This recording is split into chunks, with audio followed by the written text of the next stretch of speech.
It's the honeymoon and the climax to the worst week of my life on BBC One Northern Ireland in 10 minutes after the Crimewatch update.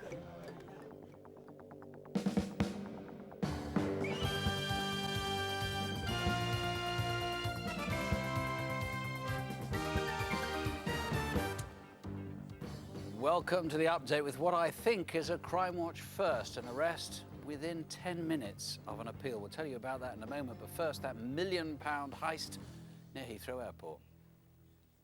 Yeah, let's see some sparks fly. Get the cutter.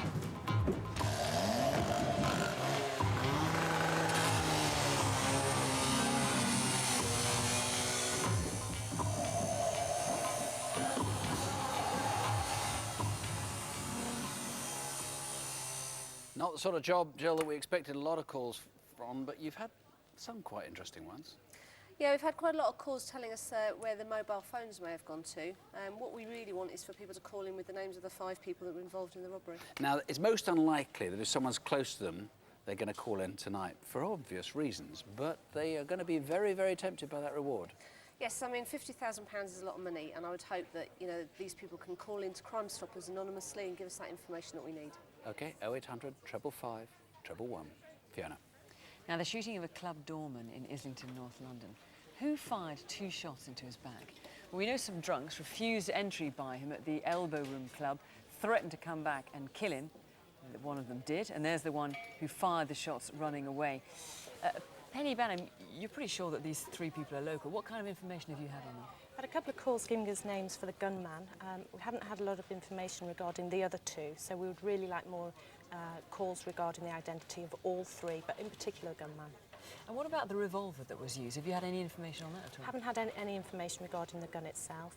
We've had calls that obviously support our belief that they do live within the locality. We've had information around pubs that they frequent, and also some calls around addresses, so we're looking into that. OK, good. Penny, thanks very much. Thank you. We've had a rather good response to the appeal about 2 men who raped an exhausted woman. She'd nodded off by a train station bench at Margate. This was in Kent, of course. We had these 2 pictures of men who'd been on CCTV at a nearby station. It seemed that they were involved. We're not absolutely sure of this, but they then, both of them, seemed to leave the Isle of Thanet in Kent where they had been living.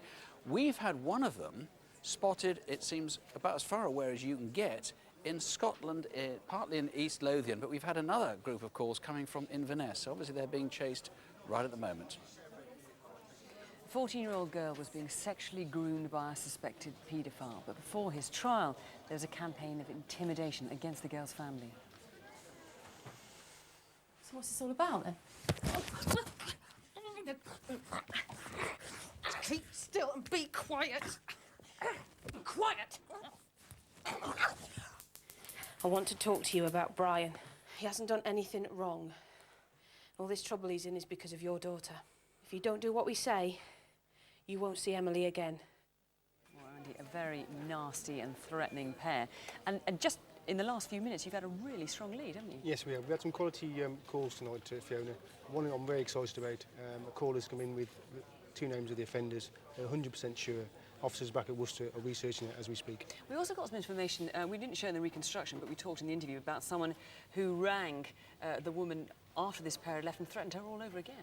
That's correct, yeah. And we've had the name of that person as well given, so again, that's very encouraging. Excellent, thanks. Thank you.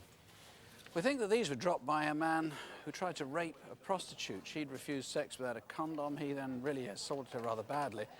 We're pretty sure he dropped these, and this photograph is so distinctive, surely people can help. Well, certainly they've tried. All these calls are from Crimewatch viewers. There is actually somebody in custody at the moment who is being checked out for a quite different sort of offence, but the officer concerned is fairly confident it's him. We've still got to check on that. And we've got all sorts of calls, actually, from quite a wide area, saying they're absolutely sure it's him. If you still know who he is, just give us a call anyway. Tell us who and where, please. Yeah, we have had 1 arrest already. It's got to be a Crimewatch first. I can't tell you too much as I want to, but it was one of the CCTV jobs. The arrest was made by Portsmouth Police, and it was literally minutes after that piece went on air. Fantastic result to everyone that was involved in that. We've also had a really good response on that Clapham train assault. Remember, the guy was punched that hard that he lost most of the sight in one eye. We've had some very, very good calls, one of which the officer, speaking to him, he's very, very excited. We've had a very good ID on that guy there, I think. Fiona. Who killed Andrew, Rob and David McElwain? The knife attacks on them were so savage, the 19 and 20-year-olds were almost decapitated. They were horrifically, brutally murdered. Like, people have done this. There's blood on their hands, there's blood on their clothes. They came in with it, and people know, and the people that know should say. And Tim, the person or persons who did this are very frightening individuals, showing a level of violence bordering on the psychotic. But nonetheless, people have rung in tonight with information, haven't they? Yes, it's been very encouraging. We've had a number of calls from members of the public, and it's potentially very significant what they've been telling us, with the possibility of a new line of inquiry being opened. And given the level of violence that we know this person or people are capable of, it's worth reiterating, isn't it, that anyone who calls here in the studio, calls victim support, calls the incident room, will be guaranteed confidentiality? Absolutely. Anyone who shows the courage to ring in, to ring into the police, I will guarantee that, yes. Tim, thanks very much. Hello, Maxine, if you're watching. Maxine Bindi, 13-year-old, who's gone missing with her mum's 37-year-old ex-boyfriend, Alan Thomas Keegan. We know Maxine's a great Crimewatch fan. We hope she's been watching tonight. Maxine is not in trouble at all. It's just her family are desperate to get her back. So her school friends, she's got puppies back at home. Her younger brother's really upset about it. And Alan ought to give himself up as well. He's in trouble, she is not. Both please call in. But actually, we've had 25 people ringing with sightings. There's a whole cluster around one place, which is being investigated at the moment. Best still, Maxine or Alan, ring in yourselves.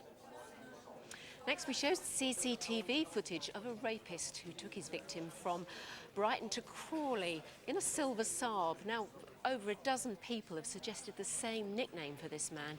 Perhaps you can tell us exactly what his name is and where he is. Next up, we showed a photograph of Deacon Walker, South London distraction burglar. Preys on the elderly. One thing we didn't mention was that he has a serious skin complaint. Perhaps that might help you tell us where he is. Just 9 calls on the next one, but we may have something. We'll see. It's the armed robbery in Horsham, West Sussex, where a very lucky jeweller was saved from a bullet by his mobile phone.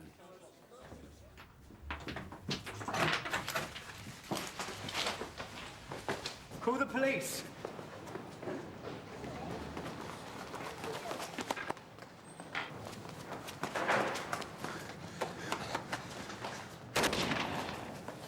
Astonishing courage of him on a chase, because he'd already been shot at once. Now tell us what's the most interesting thing you've got. I know some people have offered names and things, but what's the most interesting thing? Well, the most interesting is that there's actually somebody in custody for a separate offence at the moment. He actually matches the description of the robber, and he's got some items in his possession which are of significant interest to our investigation. You're being very careful about that. He's got some items on him that might be interesting to you. How quickly are you going to get to see him? Well, hopefully very quickly. You know, we should be able to identify where he is in custody and actually move quite quickly on that one. Well, we hope to be able to tell you more about that next month. You can find all about tonight's cases on our website, which is bbc.co.uk/crime. And if you've been a victim of crime, you'd like to talk to somebody, call Victim Support Line. That's on 0845 30 30 900. We've had some tremendous calls in so far. Keep them coming. Crimewatch is back on Tuesday, the 13th of December. From the team and from all the investigating officers here, thanks for all your calls. You can see already they do make a difference. From us, join us next month, but till then, don't have nightmares, do sleep well. Good night. Good night.